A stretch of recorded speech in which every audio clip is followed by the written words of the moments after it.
To apply the stone, you'll need to use a standard cultured stone mortar mix. This is also used for mortar joints, if applicable. If desired, you may want to use iron oxide pigments for tinting. Other adhesives should not be used unless approved by a building official. Fibre cement sheet and ply bracing applications will require a water-resistant barrier.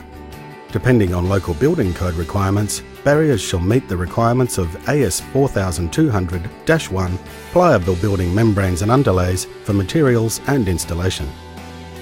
Fibre cement sheet and ply bracing applications will require self-furring galvanised expanded metal with appropriate fasteners, and rigid corrosion-resistant flashing and a means of drainage. Now that you have all the tools and materials you need, it's time to prepare surfaces where the stone will be installed.